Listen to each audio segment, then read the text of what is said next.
A lot of us are sitting around waiting to feel ready, waiting to feel courageous, waiting to feel confident, waiting for the right time, and that's not ever coming. I always thought that confidence was a thing that you feel, and I have come to prefer that confidence is something that you do. If you want to have command of your life, you must have control over your thoughts. In this video, Mel Robbins breaks down the secrets on how to have control over your mind. The thing that's so difficult for most of us is how, when you're alone and you turn off this show, do you push through the excuses, the habits, the fears, and the actual physical constraints that you have in your life right now so that you can make the pivot? And so I often say that I am not a what speaker or a why speaker, I'm a how.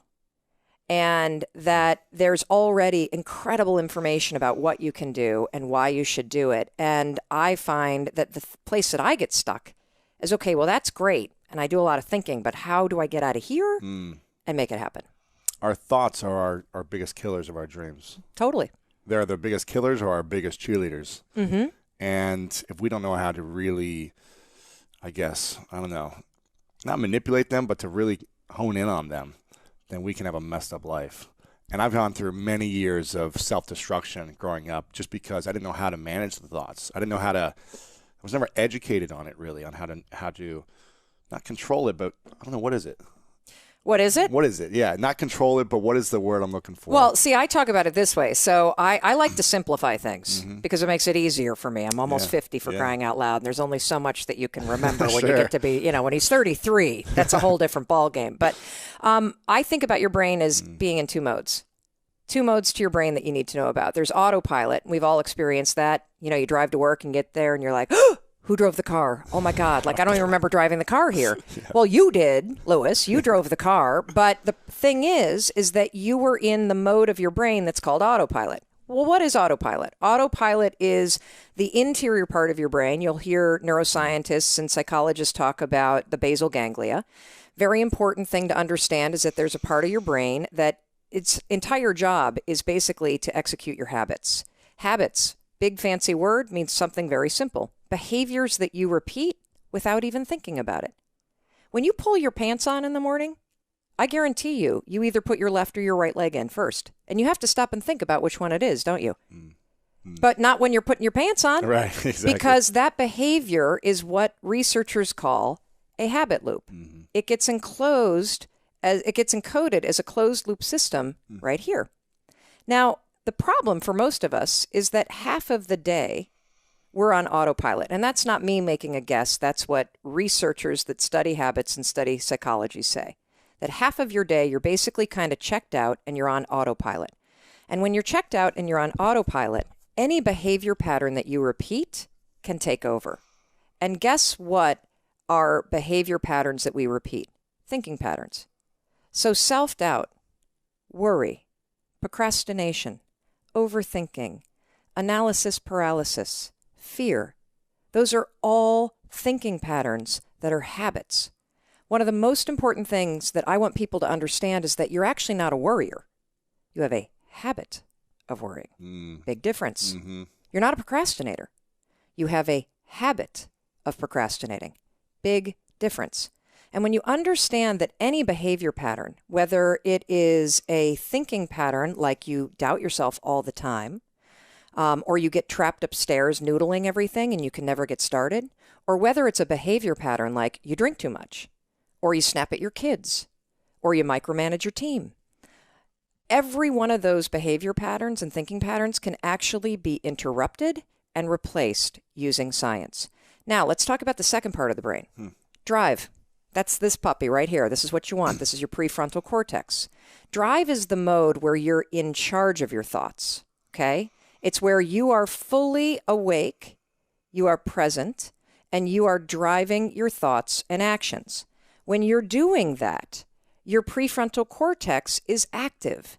The prefrontal cortex is the part of the brain that you need in order to learn new behavior, in order to do something difficult, in order to do something uncertain, in order to do strategic thinking. So I'm going to give you an example. So I'm a righty. If I were to try to write with my left hand, Lewis is going to Sure. torture me and tie my hand behind my back and make me like do this. I could do it. It would look like I was writing with my foot. And if Lewis came up to me and said, hey, Mel, you want some bulletproof coffee? I'd be like, Lewis, I'm trying to concentrate. I can't do this. My prefrontal cortex would be el fuego because it is firing on all cylinders to communicate to my hand new behavior.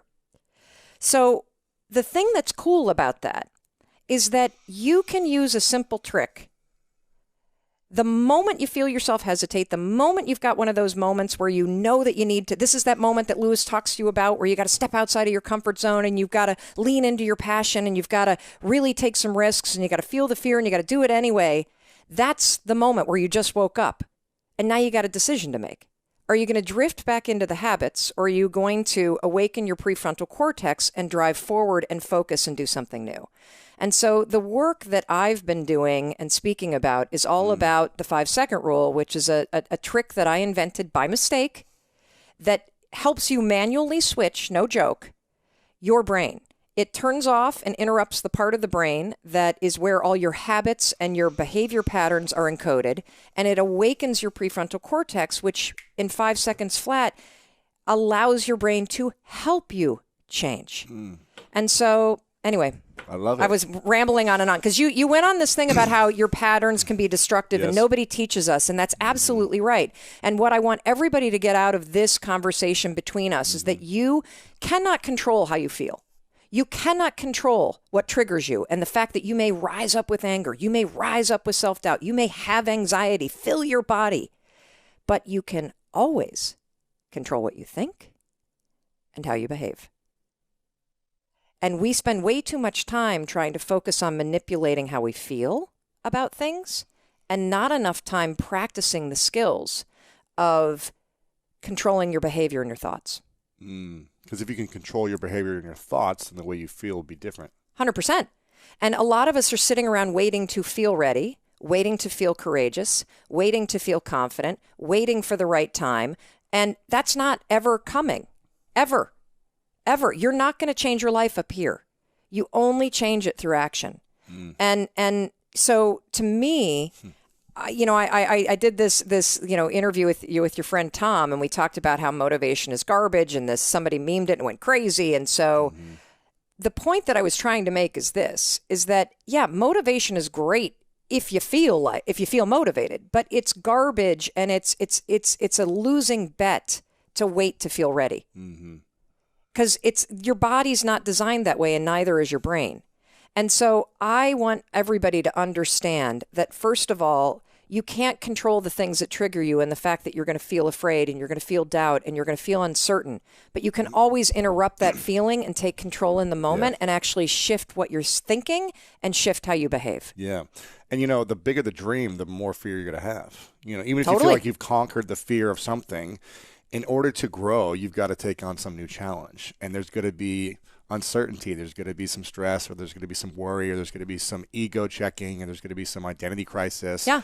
So there's always going to be this fear that could arise. Always. I mean, do you feel like once you'd mastered this that you have no more fear? Me? Yeah. No, the fear still comes, but I have 100% control of what I think and do. Right. So one of the things that is important for me to put on the table is that a lot of times, people look at where you are now.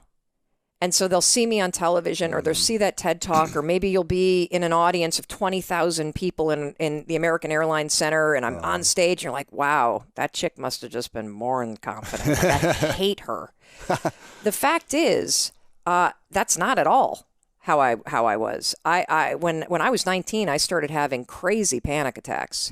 And they got so bad that I took medication, and medication was a godsend for me. I took Zoloft for 2 decades.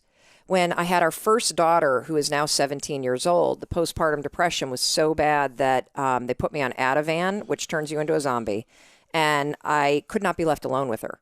So when it comes to self-doubt and to how we can torture ourselves with our thoughts, boy, have I lived that nightmare. And as I started to use the 5-second rule, which we're going to get into, And everything about my life changed, because when people first learn the rule, what you're going to start doing is you're going to start using the rule to push yourself to do things that are annoying. You're going to push yourself to get up on time. You're going to push yourself to work on your business plan. You're going to push yourself to make calls that are scary. You're going to push yourself to get to the gym. You're going to push yourself to speak up more at work. You're going to push yourself to put the booze down. Behavioral. And then you're going to start to actually use it to change the thinking patterns that are self-sabotaging. So I, 4 years ago, wondered, as I started to see myself go from facing bankruptcy to building a figure business. What happened for me is I started to say, okay, this is a really cool little trick to bring out the most powerful side of you, but can I use this to actually cure myself of anxiety? And the answer is yes, you can. And 4 years ago, I went off Zoloft and I started using the 5-second rule, which I'm going to explain in 1 second, to interrupt the patterns of worry and self-doubt, which, by the way, anxiety is nothing more than the habit of worrying, spiraling out of control, and body feelings triggering now the habit of obsessive worrying that turns into anxiety and then kind of escalates to panic. I started using the 5-second rule to interrupt my thoughts every time I would feel that kind of worry kick in. And because the prefrontal cortex is awakened when you use it, your mind is now ready to take on a totally different thought. It's a very different strategy than just trying to switch the channel on what you're thinking, because you're actually inserting the step that nobody talks about, which is switching the gears in your mind so that your mind can actually take and believe the thinking. So the 5-second rule. Wait, first off, when did you tell me. discover the 5-second rule? Okay, so 2009. This is when you first tried it or discovered it, or? Oh, it's a total horror show mistake. Okay. Yes. Okay. So 2009, I was unemployed and feeling like... You unemployed? How? Well, You okay. have too much charisma, too much passion. Yeah, because everything's working right now. That's why. I'm not like this when things are not working. Sure. Ask my husband of 22 years.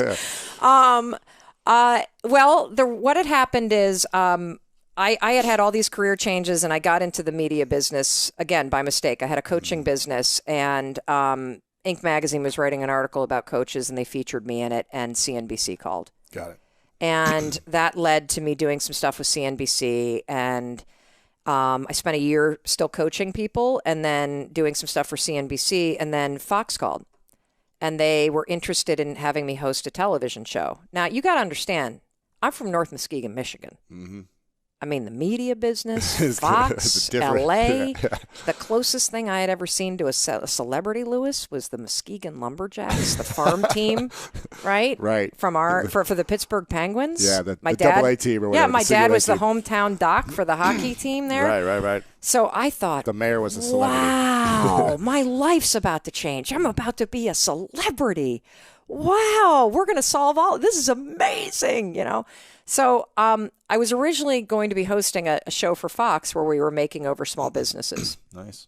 Yeah, pretty cool, right? We show up, we do extreme home makeover for the office. Everybody's happy. We all know that doesn't solve business problems, but it makes for a nice television show. By the time I get to LA, they've changed the format. It's now called Someone's Gotta Go, and I'm going to be firing people on national television from real jobs. Wow. Uh-huh. That sounds fun.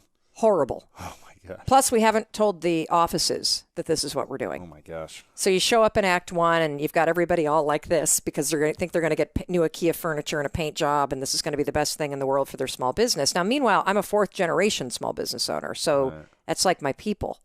Grew up at a kitchen table with farmers, and my mom had a retail store, and my other grandparents were bakers. And so when it comes to like the heart and soul and what's so important when you launch your own business and how personal it is, I mean, this was like gut-wrenching. So I show up, the first act, you kick out the owner of the company, who then freaks out, then all the employees freak out. Act number 2, we announce that somebody's getting fired, and then that's the bad news. The good news is that I'm not picking. We're going to have you vote somebody out. So it's Survivor in an office place. Oh, my goodness. So that sucks. When I learn all this, I have a panic attack, even though I'm on Zoloft. And I call the guy that got me the gig and say, you got to get me out of this. Like, this is the worst thing that's ever happened to me. And he said, well, I'm sorry, but they've already cast the entire show and you're out there for 5 weeks and you don't have a choice. They're going to sue you. And I said, then fine, get me some Xanax because I don't think I can get through this thing. Like, this is awful. Luckily, we taped 2 episodes and legal tabled it. But here was the problem. I was attached to the show, and I only got paid if the show was shooting. So and being an entrepreneur, I also kind of put all my energy into this, shut down the coaching thing. Really thought that it also kind of negotiated a deal that was a sort of a back end deal, thinking I'm a entrepreneur, always thinking about got to have a piece of the action. Yes, of course. That was a dumb move. And I was in a contract for a year while they figured out what to do. So you couldn't do another show. Yeah. So, I just felt like I had made a huge mistake, and I felt really embarrassed. And I didn't know at the age of 41 what I should be doing with my life. And while it's neat that I had jumped careers so many times, I started to feel like somebody that actually wasn't successful at all because I didn't have a career track. I had a bunch of jumps from one thing to another. Now, looking back, it makes perfect sense. But standing in the middle of the mess, it just felt like everything was caving in, probably just like when you were sleeping on your couch, feeling injured and like everything I thought that was about to happen isn't happening now. Meanwhile, my husband had opened up a restaurant business. It had been his dream. He worked in high tech and came home one day after getting laid off and said, I'm never going to get on a plane and do a PowerPoint presentation for a company I don't care about or own. And I said, great, what's your plan? And he said, I'm going to open a pizza restaurant. And I looked at him and I said,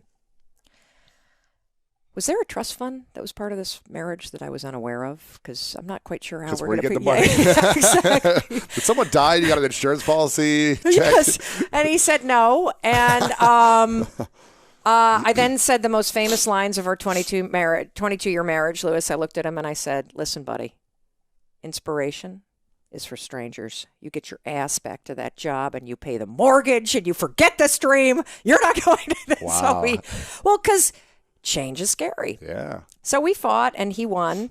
And the first one was a real home run. And he opened a pizza store. Oh, he did. Yeah. 40 seats right outside of Boston, Massachusetts. He and his best friend. And they won Best of Boston. It was incredible. What do you do when everything's... They make money, though. They did on the first one. Okay. So what do you do when everything's working? Woo, let's go all chips in. Let's put in the home equity line. Let's put in the kids' college savings. Let's get friends and family. And because you're so excited, you think it's going to work. So you go big, big, big. Well, the second one did not work at all. And it did not work at all so badly that when it was finally closed, it was close to an $800,000 loss. And it meant our entire home equity line, kids' college savings, everything went right down with it. That was right when I lost the Fox show. So I'm unemployed. The liens start hitting the house. The phone starts ringing all the time, and it's collections calls.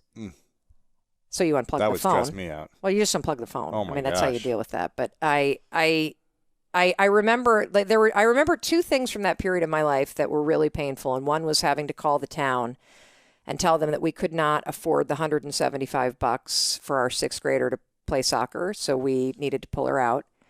And I remember there being times, because I was so afraid to look at the checking account, that I would stand at the grocery store and items would scan and I could just feel that wave of anxiety rising, thinking, I don't think the check card's going to go through. And so I would stand there. I always had an excuse, and it was to look at the person and go, oh, that's strange. It just worked at the gas station.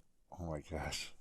Because what would have been more empowering is to probably say, oh, well, I guess I don't have the money for this. Let's take this, this, and this. And just kind of like the easiest thing to do is to tell the truth. But I was so filled with shame. Yeah.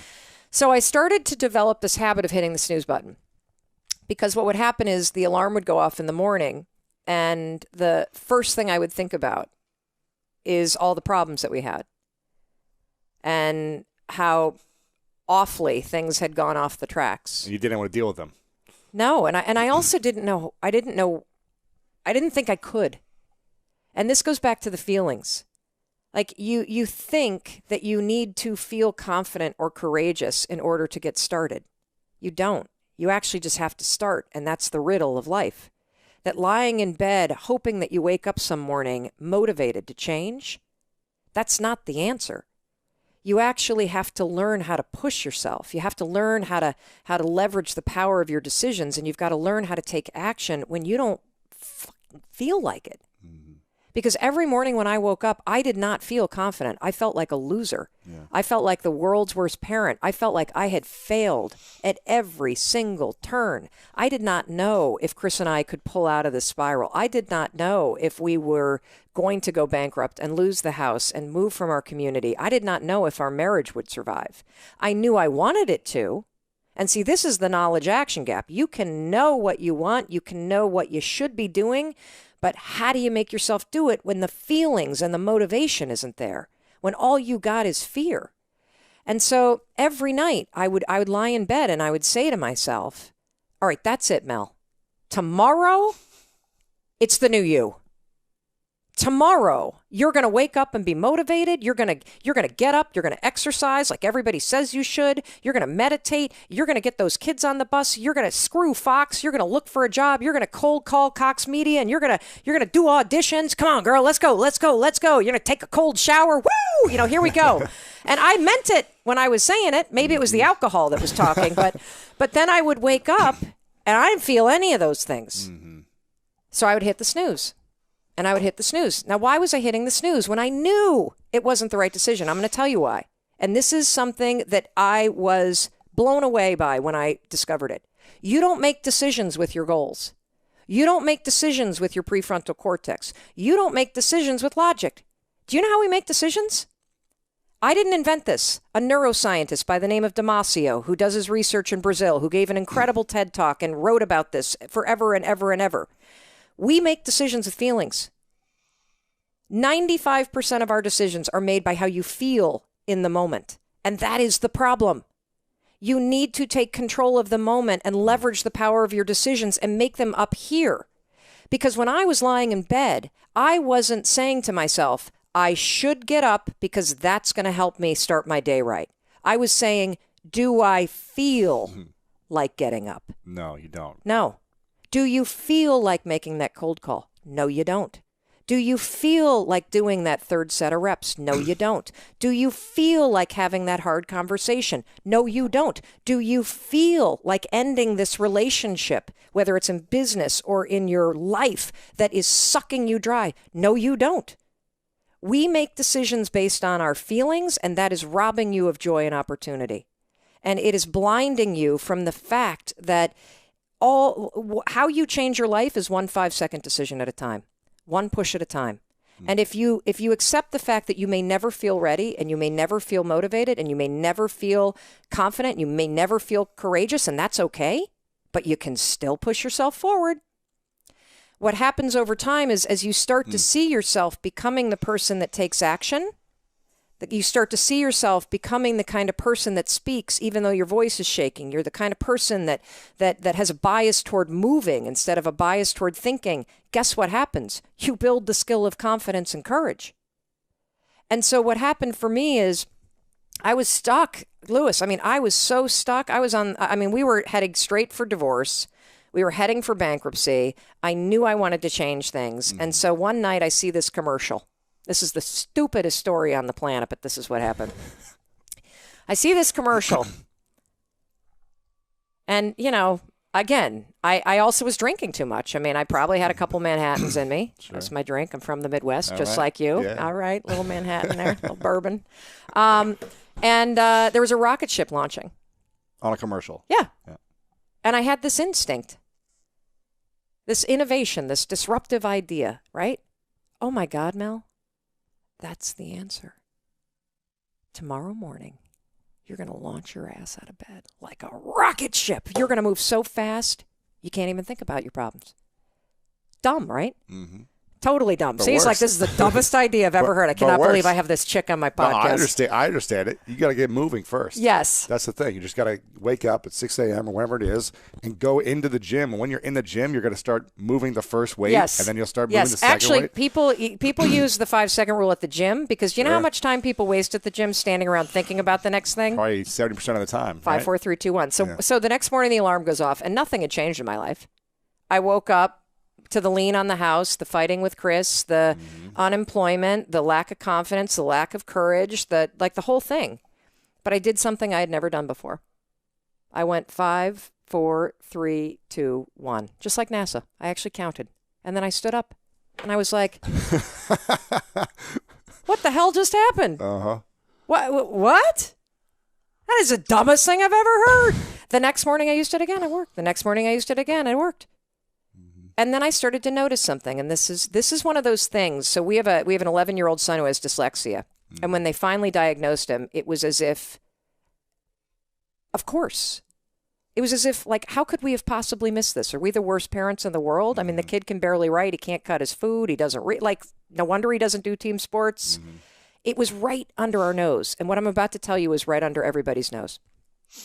There's a 5-second window between the instincts, the shoulds, the urges, the inner wisdom, the things that can change your life if you listen to it. Got a 5-second window from the moment you feel that instinct to move. And if you don't, your brain is actually designed to kill it. 5 seconds is all you have. The second you hesitate, and you feel yourself hesitating, that is a moment of huge power, because what's happened is you've just started to pull back from something that you need to lean into. And if you count backwards 5, 4, 3, 2, 1, and this is the neuroscience behind why this stupid little trick works, counting is an action. Counting backwards requires focus. It's also not a habit for you yet. So when you feel yourself hesitate, you're triggering your mind that something's up. Like Lewis didn't hesitate when he pulled on his pants. He didn't hesitate when he's drinking his coffee. He didn't hesitate when he walked out the door to the gym, but now he's hesitating to make that call. Your mind now goes into a cognitive bias called the spotlight effect. It magnifies whatever it was that you hesitated doing. The moment. The moment. Yeah. Like all of a sudden you're like, hey, I don't feel like it. Like, I don't know. Maybe I'll do it later. Right. And your mind is doing it because your mind's trying to protect you. Hesitation signals a red flag to your mind that something's up. Just that small hesitation. It's a habit that we all have. Should you hesitate if you're getting a tattoo? Yes. Should you hesitate if you're gambling? Yes. Should you hesitate if you are signing a legal document? Yes. You need your prefrontal cortex for those things. You need to interrupt it, make a decision. Should you hesitate on making a phone call? No. Should you hesitate on speaking up in a meeting? No. Should you hesitate when you feel yourself starting to procrastinate and you know you got work that you should get done? No, you shouldn't hesitate at all. Should you hesitate in saying the thing that you really feel in your heart? No, you shouldn't. Should you hesitate and edit yourself when you're talking? No, you shouldn't. But we've all trained ourselves to. So it's actually this habit of hesitating. You start catching yourself. It's a huge moment of power because you have a decision to make and you got to make it in the next 5 seconds. Are you going to go on autopilot and get trapped in your mind? Or are you going to 5, 4, 3, 2, 1 and awaken your prefrontal cortex and drive forward? So I started to use this rule as I noticed that every day, all day long, I had these moments of inner wisdom where I would know that I needed to pick up the phone and stop isolating myself. I would know that I needed to call a bunch of media companies and start auditioning for radio show hosting gigs. I knew that I should get out of bed on time. I knew I should stop myself before I snapped at Chris, right? Self-monitor. Yeah. I knew I should not let the frustration be the things that was driving me. And so I started to use the rule all day long. Whenever I felt this, I should do this, 5, 4, 3, 2, 1, and I would make myself do it. And slowly, 5 seconds at a time, my entire life started to change. And my husband used it in his business, and he and his business partner dove in. They went on to open 7 more restaurants. I went on to launch and sell 2 businesses and get recruited by CNN and join their team. I had a syndicated radio show that ended up winning the Gracie Award, which is kind of the female media, awards for the #1 talk show in the country. And, I never intended to tell anybody about the 5-second rule. First of all, because it's stupid. Right. I mean, come on. Count backwards? That's the dumbest thing That's I've ever stupid to heard. me, though. What? Anything that works for me. That's true. You know what I mean? I'll take any stupid thing. That's true. But I also was like, how do you start talking about something like that, right? Yeah. So I was asked to give a TED Talk like 6 years ago, and TED 6 years ago, not the brand that it was today. They weren't even putting the talks online yet. Really? Yeah, the TEDx talks were not online yet. And so that was the first speech I'd ever given in my life. If you want to see what somebody looks like having a panic attack for 21 minutes straight, watch that speech. I was backstage, and it was like one PhD after another going out there. I'm like, what the hell have I gotten myself into? This is the dumbest thing. And so at the very end, I wasn't even planning on talking about it. I say, oh, by the way, there's this thing I do. That's it. I don't even explain it. And you know why I didn't explain it, Lewis? I didn't know why it worked. So you didn't have the science or the research. You're just Zero. And then something crazy happened. They put that talk online a year later, and people started to write. We've heard from more than 100,000 people in 90 countries that have written to us that are using the rule in ways big and small to change their lives, to change their marriages, to change their thinking patterns, to grow their businesses. We know of 11 people that have stopped themselves from killing themselves. Wow. In the moment, there's a gentleman that we talk about in the book, and you can see his social media posts in London. He was a veteran, and he was suffering from post-traumatic stress disorder, and he boarded a ferry with the intention of jumping overboard. And he got to the railing, and he was standing there, and his inner wisdom kicked in. And this is another thing I want everybody watching to understand. I don't care what you're facing or how low you get. Your inner wisdom is always there. It is. And the thing is that we often don't listen to it. And so he's standing there intending to kill himself, and that inner wisdom kicks in. And he remembers the 5-second rule. And he goes 5, 4, 3, 2, 1, and he turns and physically moves away from the railing and finds the first person working on the ferry and tells him that he's suicidal. Saved his life. Wow. He saved his life because he listened to the inner wisdom. And this is the other thing I love about this rule. It's not something to think about. It's a tool to use.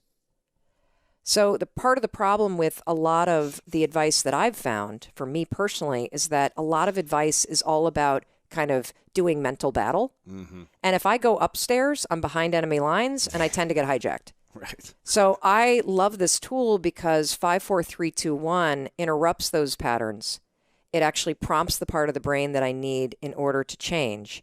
And it makes changing easier because I've now got my mind working for me instead of against me. And it gets me out of my head. And so I'm super excited to share this rule with people because I now know not only that it's working, just not for me, it's working for people around the world. And, you know, in the book, it took me 3 years to write it. It's all the science behind the rule. Yeah. It's got more than 150 social media posts in it. So you see stories from around the world of people using it to end procrastination, to build confidence, to deepen their relationships, to launch businesses, to explode the sales. Why does it help with sales? I'll tell you why. Because you can't sell by thinking. Selling is about action. We have groups from companies around the world, sales teams that put 5, 4, 3, 2, 1 up on the wall. Really? I'm sure they hate me. That's cool. Yes, because cold calling, it's a momentum thing. If you stop and think, the dialing is not happening when you're thinking. Yeah. If you're thinking about all those no's you've been getting, yes, you're not going to want to do it again because it doesn't feel good. Yes, and if you're in the middle of a negotiation or you're in the middle of a really difficult conversation, and again, remember what we said earlier? You cannot control your feelings that rise up, but you can always control how you think and what you do. So if you're in the middle of a difficult conversation and you feel those feelings come up that normally trigger you to start editing yourself or to censor yourself or to silence yourself, or to think sabotaging thoughts in like a business negotiation, 5, 4, 3, 2, 1. Awaken the prefrontal cortex. Get back in the game. I'm still in the mindset that I was in 2008 when Chris and I went bankrupt. Which is, I need to get as scarcity. Yeah. Man, really? Yes, that's the big insight No I've way. had during this pandemic. Yeah. Shut up.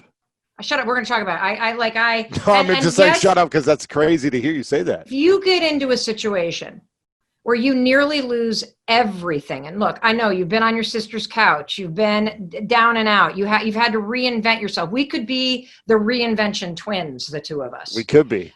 Yes, and the thing is though, is that if you get in that moment where you can't pay for groceries, where you think your car is going to get repossessed, where you can't pay for your kids' town soccer league, like that is low. When as a parent you can't provide what you want to provide for your kids.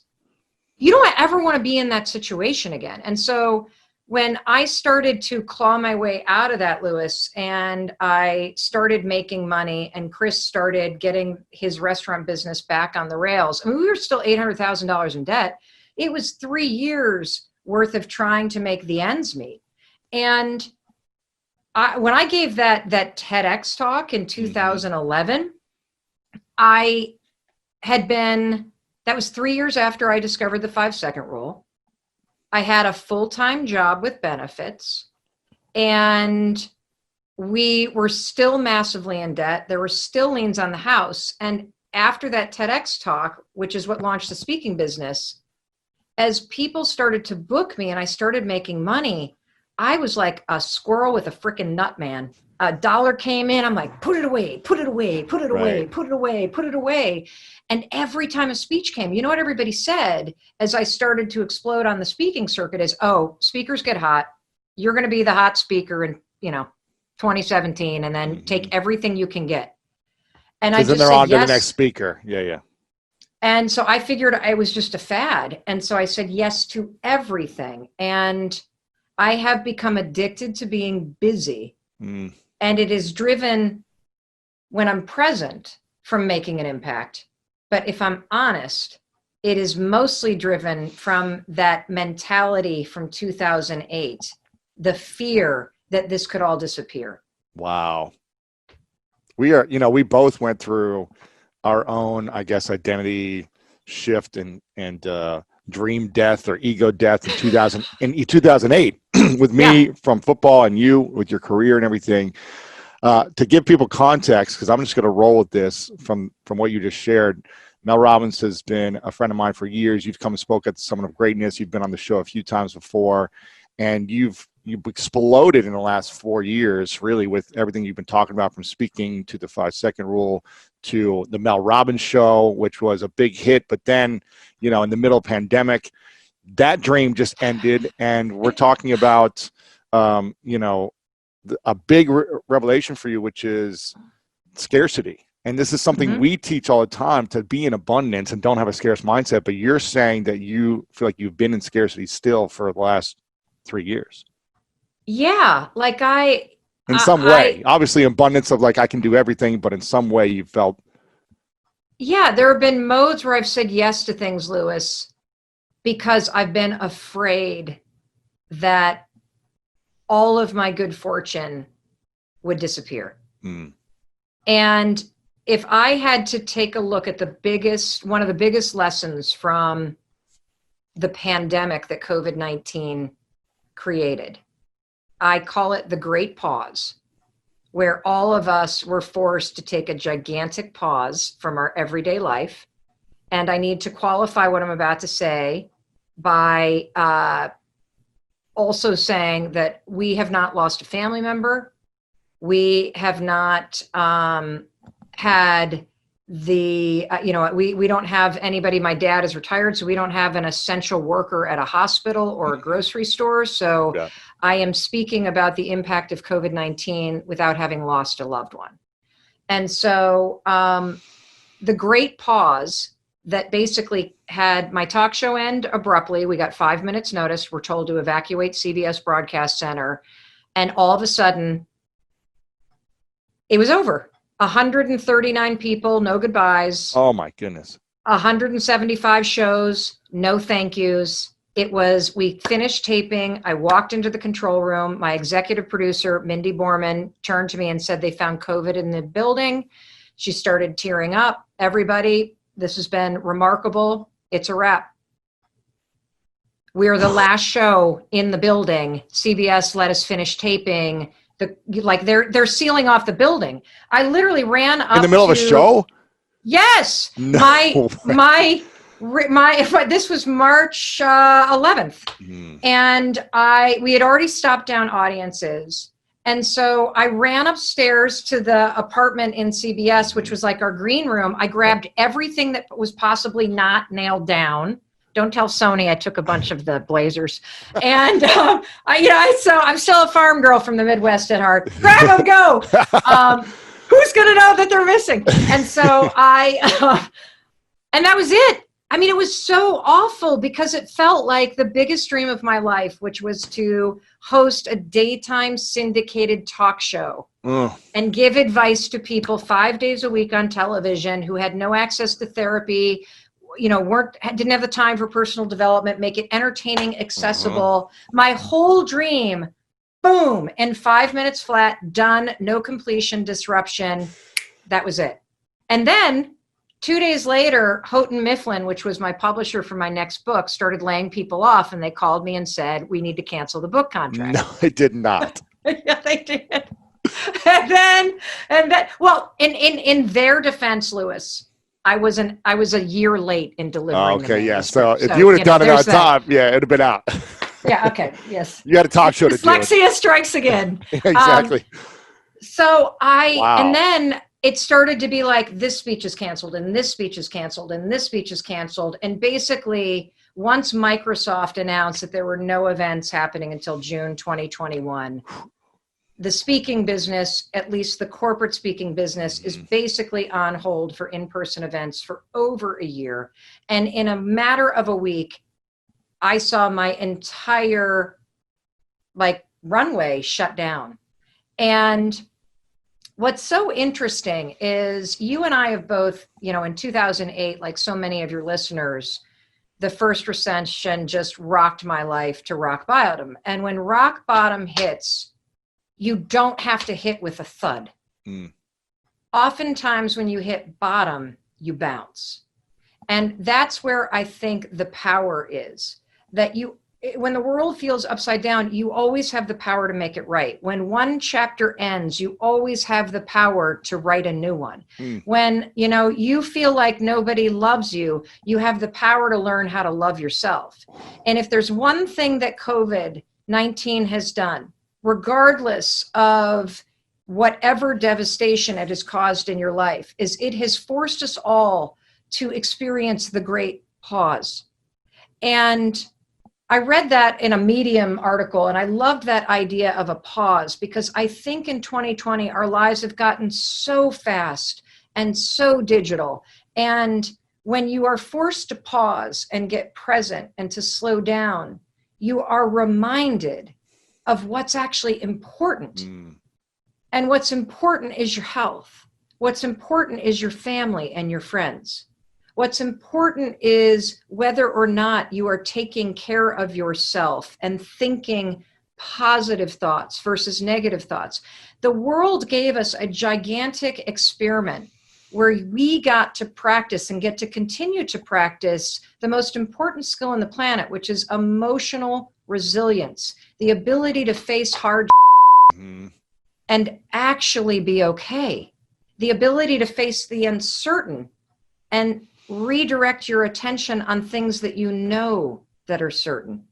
And so I am so grateful that we had this time, because when I think about my family, so we've got a 21-year-old, a 20-year-old, and a 15-year-old, we will never get these 10 weeks back again.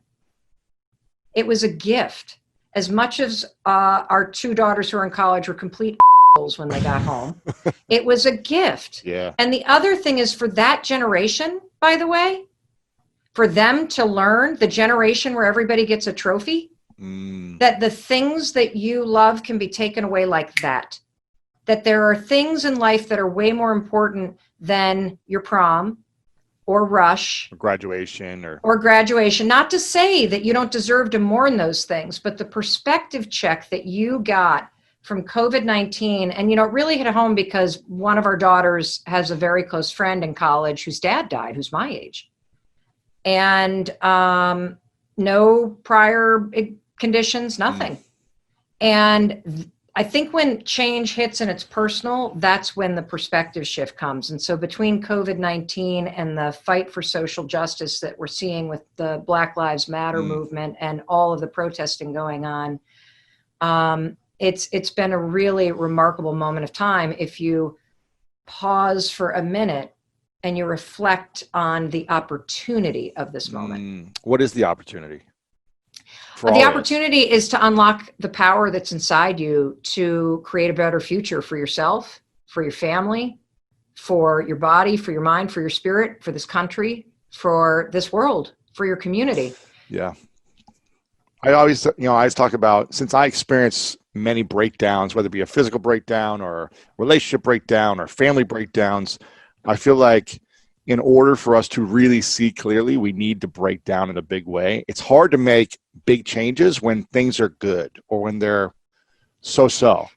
it's even when it's like it's not good, it's hard to make changes. It needs to be devastatingly challenging for a lot of us. Some of us maybe can make changes all the time, but for most people, there needs to be some devastation or near devastation, either personally or close to you, to say, oh, let me reevaluate, let me pause, like you talked about, and start creating a better future for myself. Why do you think that is in human beings, that, if things are going bad, we won't change? If they're going good, we won't change. But it's almost like we need a massive breakdown, near-death experience, divorce, COVID, for us to see clearly to start changing. Well, there's a really simple answer: patterns. So the thing about all human beings is that we are pattern learning machines. Mm-hmm. And if you feel stuck or broken, I guarantee you, while you feel that way, you're not. You have a pattern of behavior or a pattern of thinking that is broken. Mm. And we need to be disrupted because we love our patterns. And even people that I know, like even when we're in pain, even when we're in pain, we love the pain. Pain's familiar for a lot of people. Yeah. So a lot of people, like you may be listening to Lewis and I talking, and you grew up in a super chaotic household.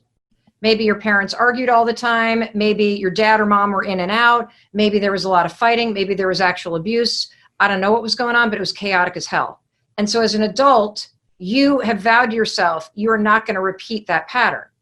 But what ends up happening is, because as a little kid, you absorbed the pattern of chaos in your nervous system, unless you go about the intentional work of breaking the pattern of chaos, you will create it in your own life because it's what's familiar.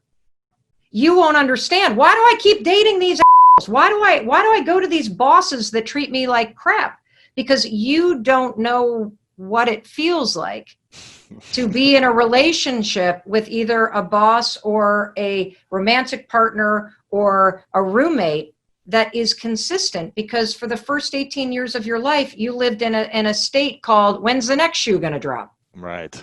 And so wherever it is in your life that something is broken, there is a pattern that you don't see yet that is making you continue to stay in a broken situation. And so one of the things that you just asked, which is, why is a perspective change or losing a job or something like that that's so disruptive? Because those sorts of things, COVID-19 breaks every pattern.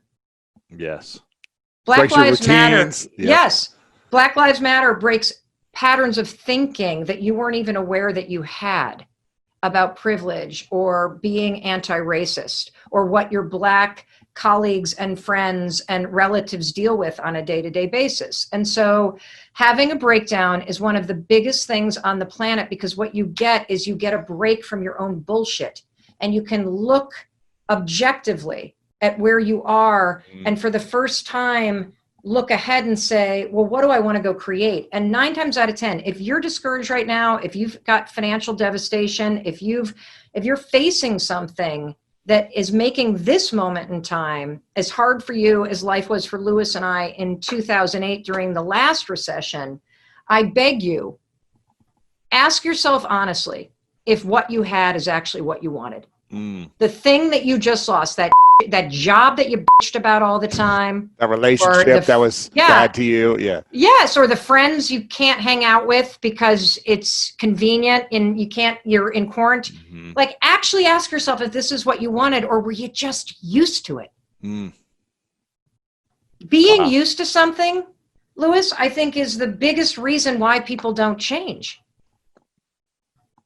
I asked my mother. I love my mother. I love my parents. They've been married 51 years, which is a feat because my mom was a teen mom. But I asked her once if she'd go to a personal development seminar with me. What'd you say? Are you kidding me? Why would I want to change at my age? Oh, wow. I might discover I hate my life. Wow. I was like, okay, I'm just going to leave that right there. Right.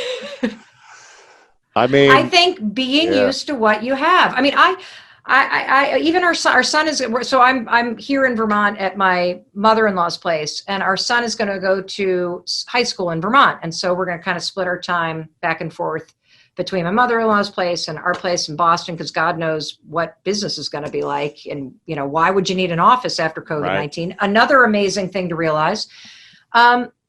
Even that change, I notice my own agitation, my own anxiety coming up. Will I make friends? Will I like a slower lifestyle? What happens if Chris likes it up here and I hate it up here? My own mind, because it's not something I'm used to yet, is making up stories to cling to the old way of life. This is a moment in time, everyone, please. This is the greatest gift. The greatest gift is this moment of pause where you get in touch with what you actually want. And if you don't have the skills, for crying out loud, look around and take an online course, because if you need skills to prepare yourself for the thing that you want, get them right now. 5, 4, 3, 2, 1. Awaken the prefrontal cortex. Get back in the game. How has this rule helped you the most? In what area of your life? With your marriage, your business, in being more productive, in not having to, you know, take drugs when you're worried so much? Right. Or or on stage, what's the area where you're like, wow, this has really had the biggest impact? And I'm sure all of it, but... Well, the most important thing in my life is my marriage. So my relationship with Chris is like the thing that brings me the greatest joy. I mean, I'll just start crying thinking about it. Yeah. And how many years have you been married? 20 years. We've been together for 22 years. Wow. 3 kids, 17, 16, 11. It has given me mastery over myself. Like, I get so choked up just thinking about this. Like, I used to feel out of control. And this rule allows me to be the best version of me and to interrupt, like, all the garbage that can trigger you, to behave in a way that's inconsistent with your values and your dreams. And so that has been the single greatest gift. That's great. That, and also, you know, I think the other thing that's super cool is that it is a tool that certainly prompts you to act, but it is also a tool that helps you tune in to your inner wisdom. Like, you're not only going to start waking up, you'll be so in tune with those signals that come from your instincts, not emotional, not instinctual, like instinctual, that that you get a direct line to your inner voice. You get a direct line. You know, all those people. One of the things that's always struck me is, so if you list all the people that you admire, right? Yeah, Richard Branson, Oprah Winfrey, Bill Gates. Like, everybody's got kind of this. Yeah, well, whatever. Lewis, for sure. If you list all those people, Jay-Z, Beyonce, like everybody. Yeah. Everybody that you admire is doing the exact same thing. They actually listen to their inner wisdom.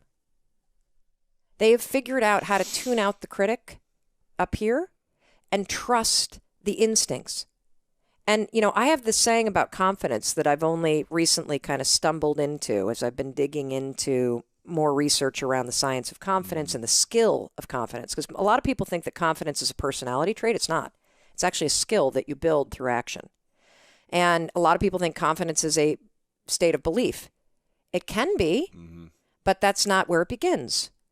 And so I say that confidence is the willingness to try.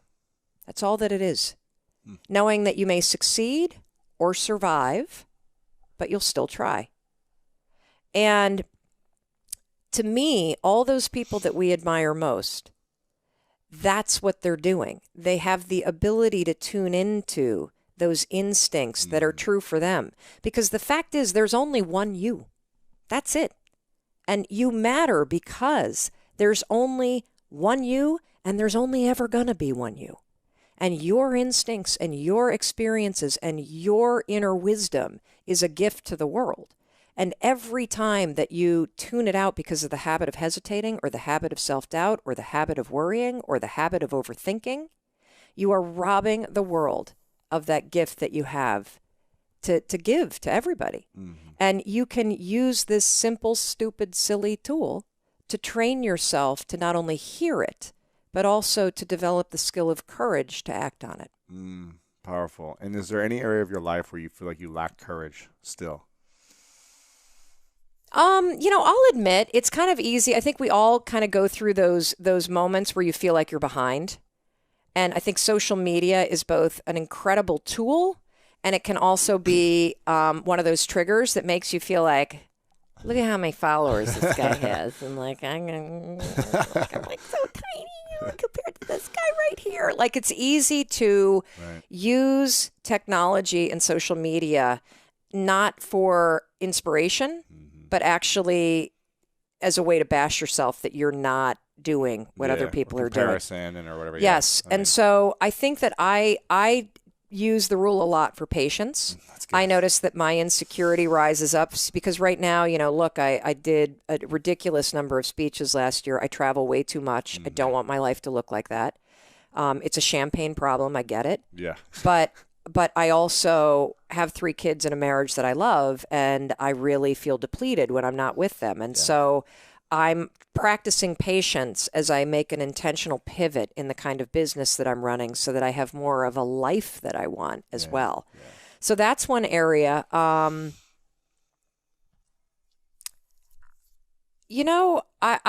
don't feel insecure as much as, the term deliberate practice, right? Mm-hmm. And the 5-hour rule where deliberate practice, is that from the Talent Code?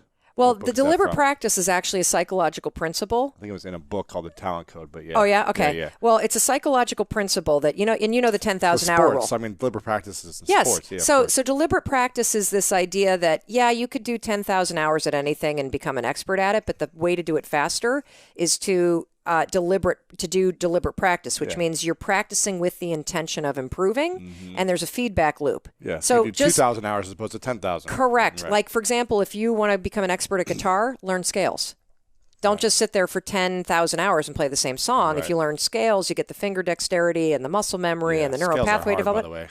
Yes, I saw your guitar over there. So hard. I saw your guitar. I always wanted to play guitar, but instead I forced my 3 children to learn. That's good. You just enjoy it. You just watch them. Exactly. My brother's, the number 1 jazz violinist in the world. What? Yeah. And so I grew up watching the most incredible, Now, is he built like you, too? He used to be even, more jacked. They used to call him the Incredible Hulk of violin because he was just wow, snap the thing in half. He would. He would, slam it like Jimi Hendrix style, yeah. But now he's leaned up a bunch, actually, and so he's incredible. So I used to just be all awestruck by his gifts, and it was unbelievable, his skill. And so I learned guitar. I taught myself when I was 18 just because I was like, I have to know something, in terms of music. Cool. I can barely, I'm like a hack, but at least I can do something. Yeah. So yeah. So I'm kind of in this mode of improving myself. And I'll give you one more thing that I'm working on. So I kind of think about my life and my work in 3 buckets. So we got this bucket here, we got this bucket, and we got this bucket. And so when you think about your business or you think about your passion or you think about work, I think about, okay, what do I need to do in terms of how much time and what actions do I need to take in order to develop the skills so that I can perform the work? Mm-hmm. So there's the deliberate practice that goes into practicing your skill and your mastery. And your competency mastery, so that when it comes time to actually deliver the work, whether that's selling or standing on a stage or writing a book or talking to people or selling real estate or whatever it is that may be your passion, deliver. This is the one I neglected last year. This bucket is, what are you doing to personally develop yourself so that you are the most capable, fulfilled, and satisfied human being, so that when you show up to do your competency and your skills and the delivery, that you as the human being are able to do that. Yeah. And so I've been spending a lot more time consuming content, reading books, watching, your incredible show, and learning from other people. And I think that one of the traps that we entrepreneurs get into is I was feeling last year anyway, like I was on a treadmill, and when I wasn't looking, somebody was coming by and turning up the speed. Sure. And I was only in this alley. And increasing the hills, Yes. And so, and if you're my age, you need like a diaper when somebody does that. You're on a treadmill and a leash to keep you attached to it. Exactly. So,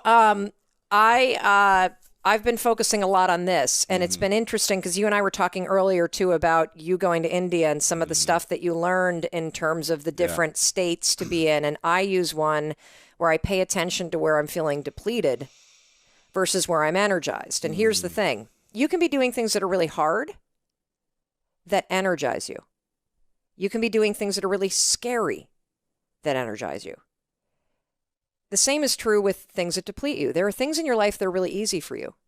There are people that you hang out with, by the way, that you've been hanging out with for years, but they deplete you.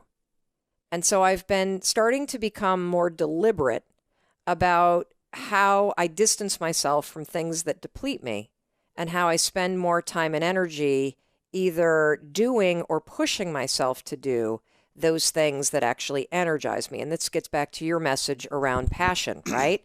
And that, you know, the art and the skill of building a life that is guided by the things that you're passionate about.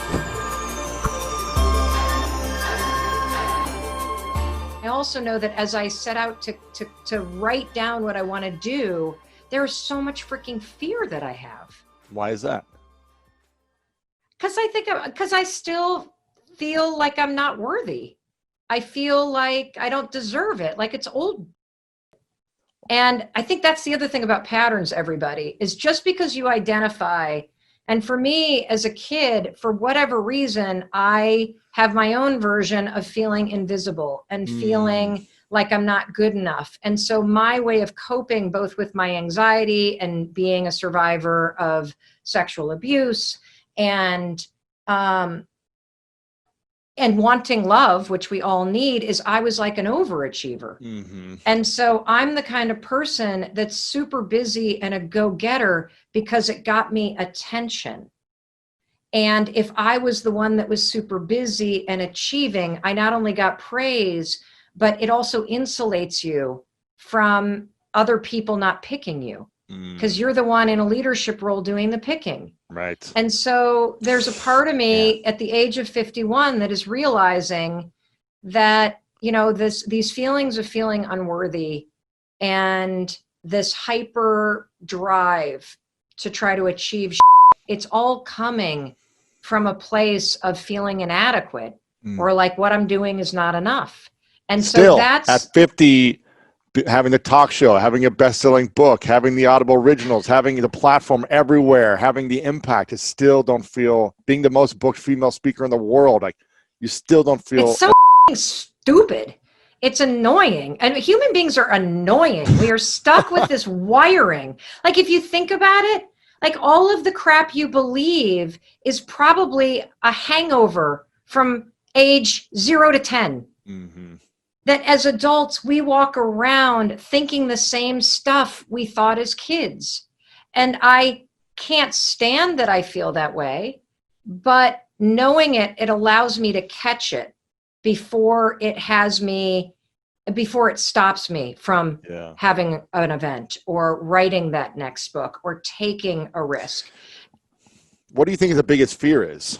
Because you say not worthy or not feeling enough. Is that? I mean, it's just people liking me. I think like being a people pleaser. Yeah, we're so similar in every way. It's crazy. It's great. I want people to like me. What happens if they don't like you? It's lonely, dude. What happens if the problem 99%? What happens if 99% of people like you and 1% doesn't like you? Oh, I don't give a shit about that. Okay, but if it's honestly, if it's 50-50, I think that the work that we all have to do, every single one of us, whether you bulldoze, whether you people please, whether you avoid conflict, whether you're impulsive, whether you yo-yo your decisions. Whatever it is that is your pattern, you know, the constant trashing yourself. I think the journey of your whole life is figuring out how to truly like and love yourself. Yeah, it's so true. I mean, I remember this was my whole life, was never loving myself and needing to go prove to others originally that I'm worthy. This was happening in sports and business until I started opening up and accepting myself and and taking off the mask when I turned 30, talking about sexual abuse and just kind of saying, screw it. I don't care what people think about me anymore. This pain inside is hurting so much. It's not worth living with it. So I'm going to start sharing and allow myself to heal and allow myself to finally love myself.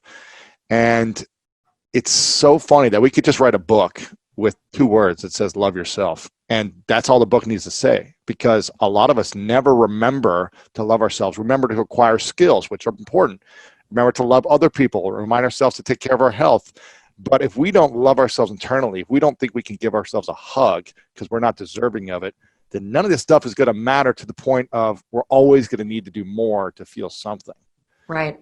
It's well, crazy. Nobody teaches you how to do it. And see, that's the thing. And I mean, if you look at human development, we're the only species that literally can't survive without another human being taking care of you. And so we are biologically hardwired to bond with other people. And that is from the very beginning of when you come out, bonding with somebody else and making sure they pay attention to you is your survival imperative. So you are born needing somebody else. And I think what ends up happening is there's never that kind of clean break or pass off between needing your parents to take care of you, needing your friends' approval to fit in, to truly having ownership over giving yourself what you didn't get, giving yourself what you needed. And that's the piece that I've been doing a lot of during the great pause, is slowing down, because so much of my busyness was fueled by, praise me, love me. Am I doing enough? Please tell me I'm doing okay. Okay, I can breathe now. I'm okay now. And when I slow down, and maybe it's a function of the anxiety, that's when things get scary, because that's when you've really got to be with yourself. Mm-hmm. And so it's in getting off the road, slowing down, recognizing that I'm super grateful for all the opportunity. And I know the work that I'm doing makes a tremendous impact. And I particularly love hearing from mental health practitioners that the 5-second rule, I've heard from so many people in inpatient psychiatric wards, Lewis, that use the 5-second rule in the videos we put on YouTube in their group counseling sessions with people. And knowing that it is helping so many people, it is like the greatest gift on the planet to know that it's making a difference. But I know that in this next chapter that I consciously create, I want to have more fun. I really want to love the process. Yeah. I don't want to make it so hard on myself and be gripping everything so tight. And it's really easy for me to see it in other people because I know what it feels like in here. I'm working hard to break the patterns that still hold me back. And the big one that holds me back is bulldozing.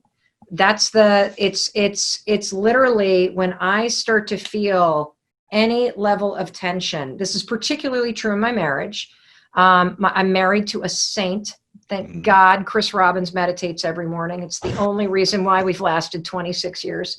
It's how he puts up with me. When I feel my whatever emotion rise, I immediately raise my voice. Wow. It's how I assert power in the relationship. And I am so committed, Lewis, to breaking that pattern. Wow. And being a more fun person to be around and a kinder person to be around. Wow. That's beautiful that you're getting this during the pause. What do you think was the biggest lesson you learned about yourself during the talk show experience before the pause? Because you covered so many topics and you had to research about so many things, and you brought so many people on, experts, but then just everyday people going through their challenges. What's the thing that you learned that was new? Because this is something you've been studying for years and talking about. Mm-hmm. And was there anything new that you were shocked about? You learned about yourself or about human behavior? This is going to be first of all, there's 2 things. The first one, I'll make it deeply personal, and the second one will be a thing that I learned. Okay. The talk show experience was almost like it's weird. It almost feels like it didn't happen. Really? Yeah.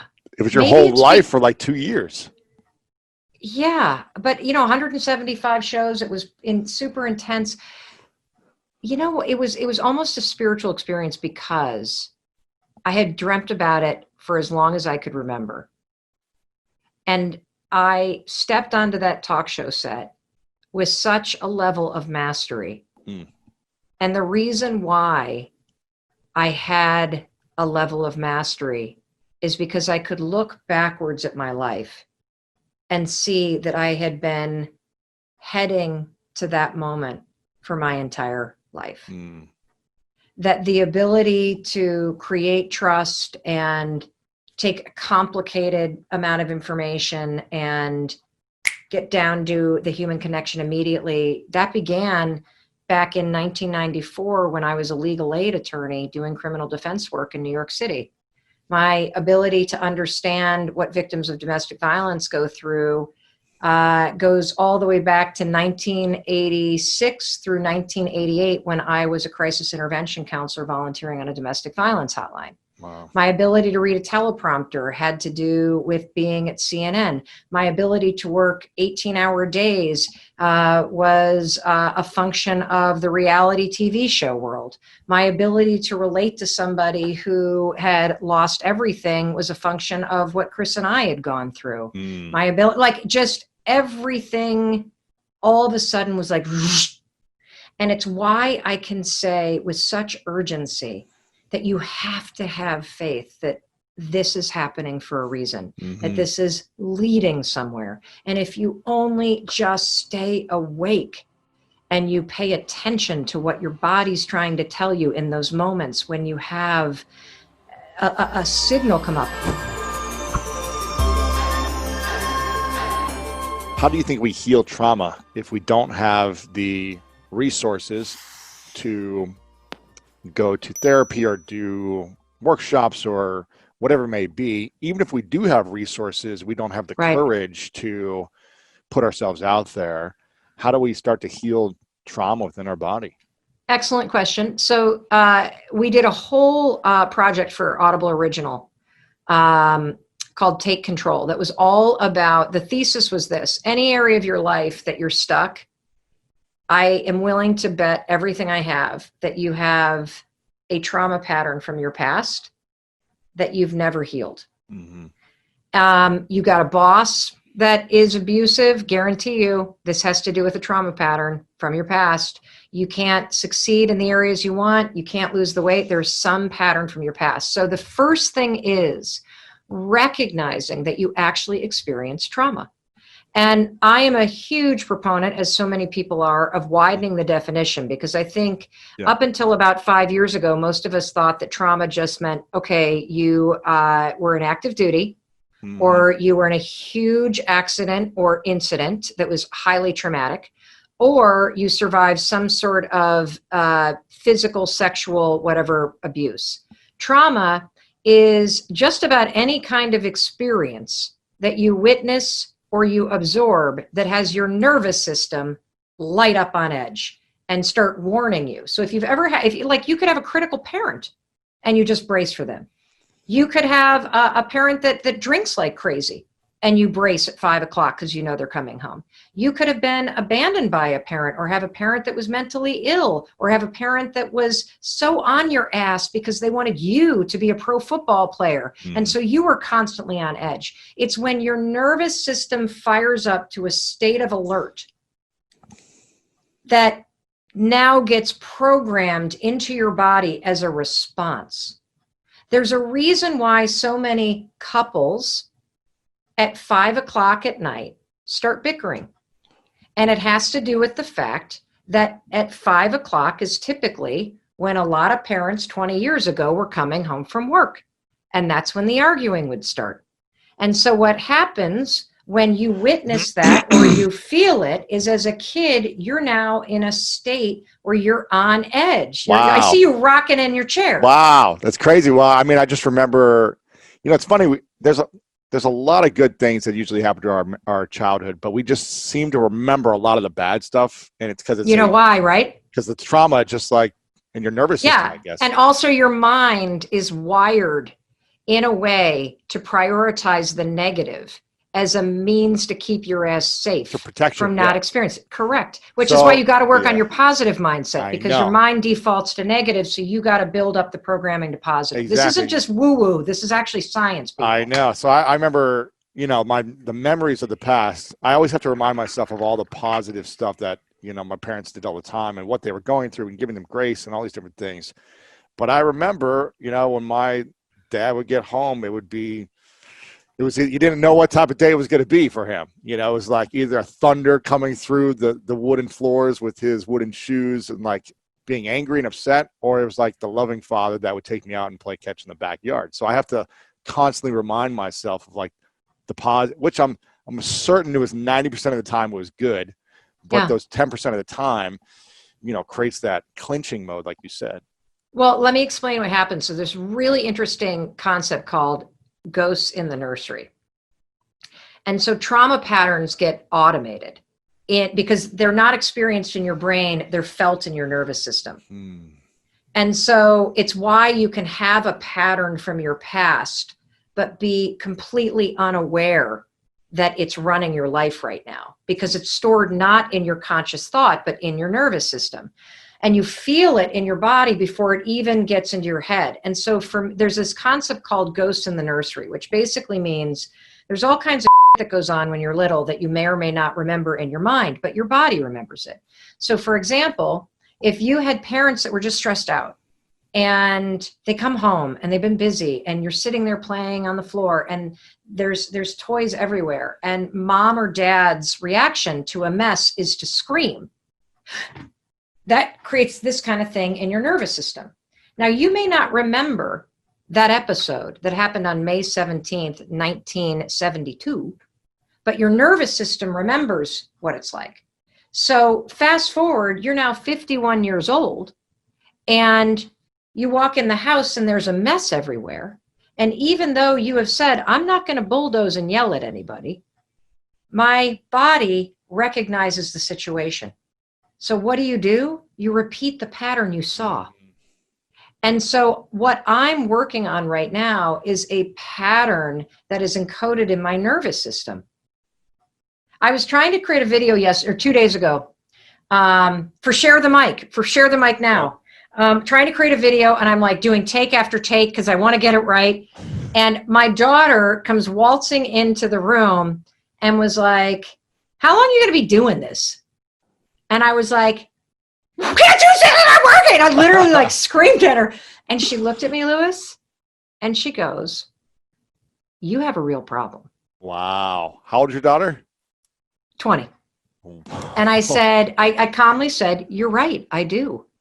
When I get interrupted, I lose control of the response. And I'm working so hard. And the way that and I'm clearly not mastering this yet, but the way that you do it is as you feel it rise up, you have to, you can use the 5-second rule, 5, 4, 3, 2, 1. You can use just take a quick breath. You can notice the pattern, and you've got to create a pause between the emotion rising up and the reaction that gets automated. And for many people, the reaction, Lewis, is to run away. It's to leave the room. It's to avoid the confrontation. It was just easy, hold on, let me let the clock go. Even though you hate being interrupted by anything, this is a great interruption. See, I did. Like I didn't do the bulldoze. I was calm because it wasn't a human being. I'm only mean to human beings. A lot of people run away. They avoid conflict. They say it's just easier. But if running away and avoiding conflict continues to create a pattern where you feel invisible and your boundaries are tromped on, that's a pattern. And here's the other thing about patterns. Running away and being quiet might have saved you when you were little. Because if you were quiet and out of the room, you didn't get hit, you didn't get yelled at, you were out of harm's way. So when you were little, it was a genius pattern because it protected you. But the issue for adults is that, again, we walk around with the patterns that we created when we were 8 years old in different situations than we are in now. And now we are completely a robot to these patterns. I love that you had a great tweet the other day about boundaries, because as individuals, both of us who try to help people break boundaries, try to break their mindset that's holding them back, try to get them to become greater than their past, all these different things. You wrote a post that said, your boundaries are there to serve you. As you grow, so will your boundaries. What boundaries do you need to set up in order to help yourself grow? Why are boundaries important when we also have the mindset of like, you should be breaking your boundaries all the time? Well, I wouldn't say that breaking your, like, I don't call the obstacles, or I call them excuses. And so I think the hardest boundaries, honestly, are the ones to set with yourself. To not drink during the week, to not tolerate the bulldozing and immediately apologize and try to do better, to not waste hours on social media, like all the things that the small promises you need to make in order to create boundaries with your old patterns and your excuses. To me, the hardest boundaries to set are those with myself.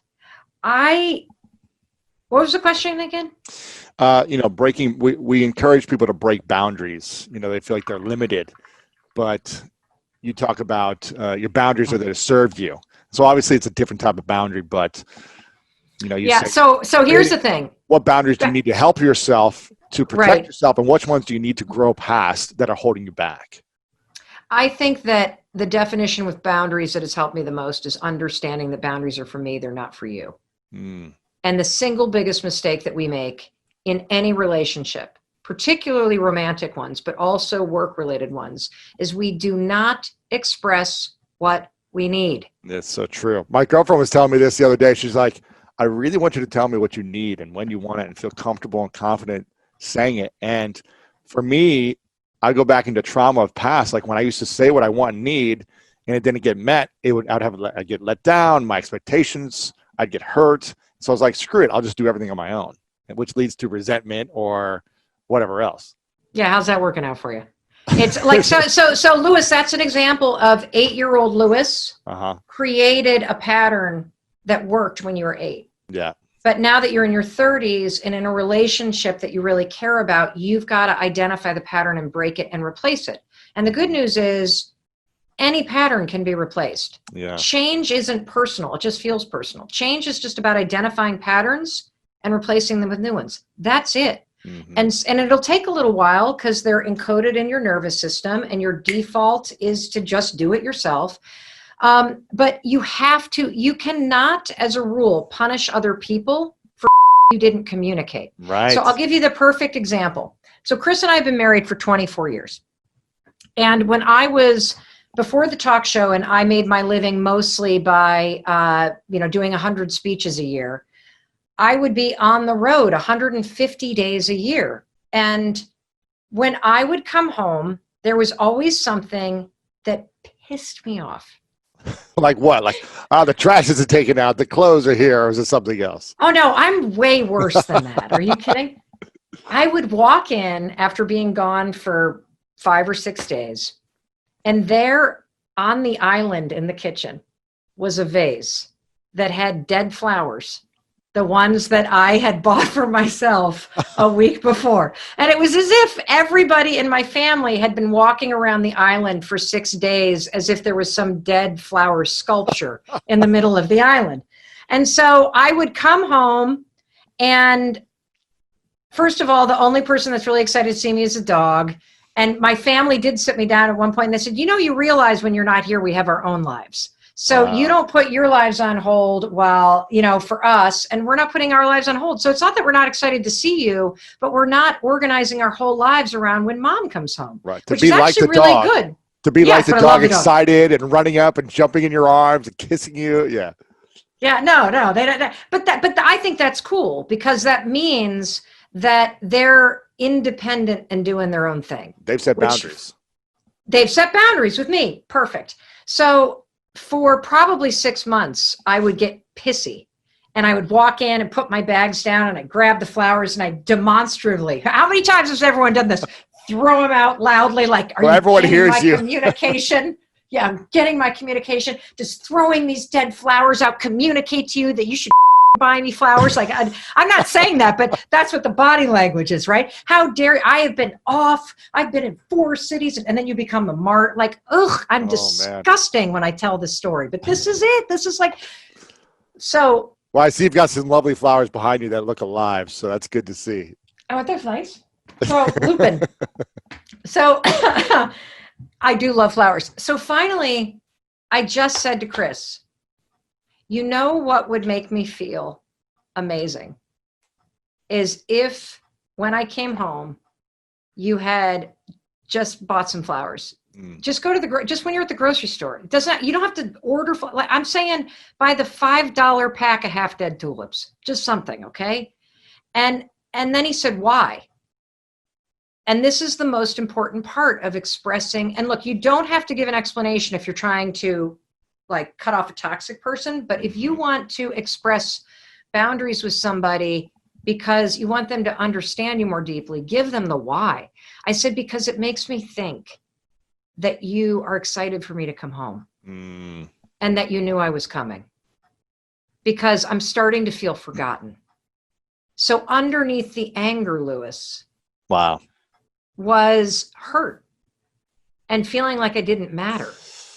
And so I'll be darned, I walk in and there they are. And I literally feel so seen.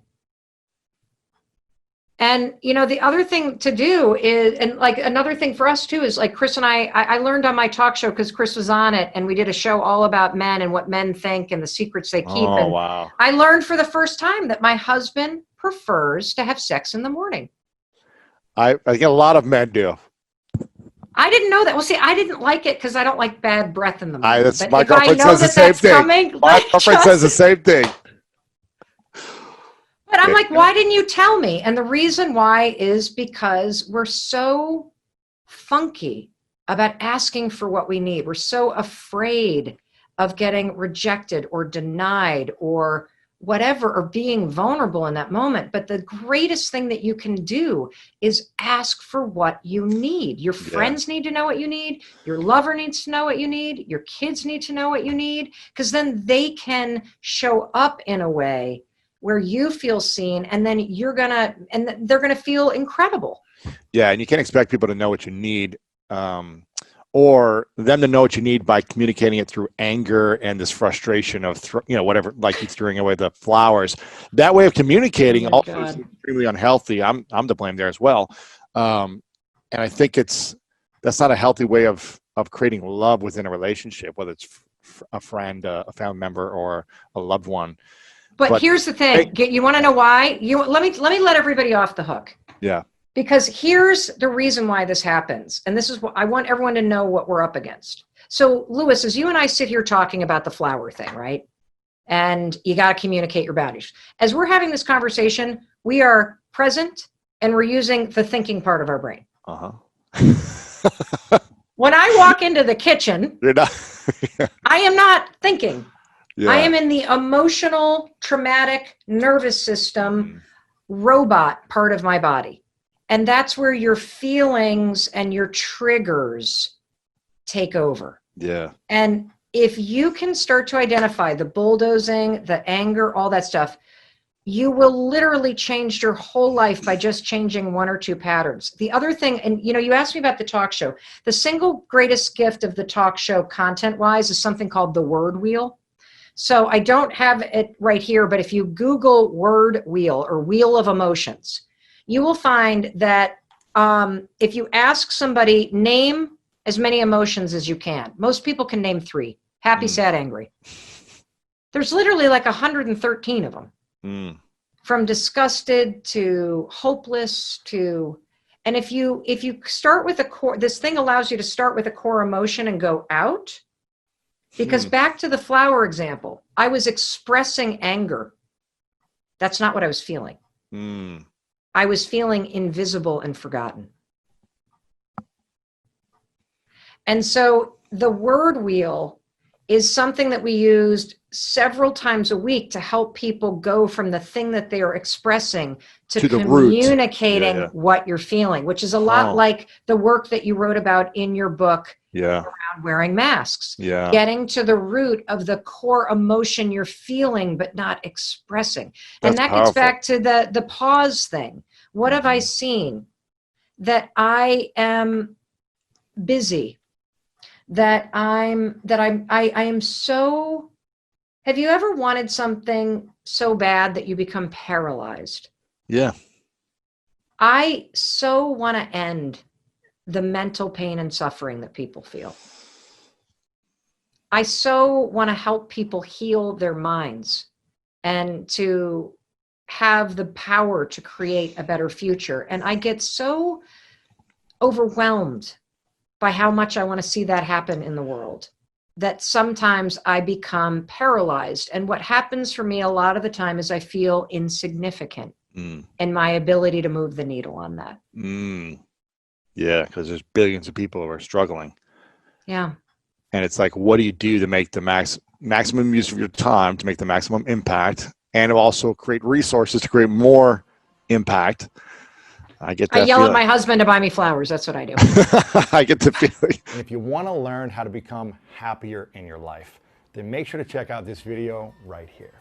Like, we don't know what to do to be happier. We have these strong theories. It's just the science suggests they're wrong. It's not like we're not putting the work in. We're putting the work in the wrong stuff. So imagine, I mean, it sounds like you've had this experience with 1,000 different students you've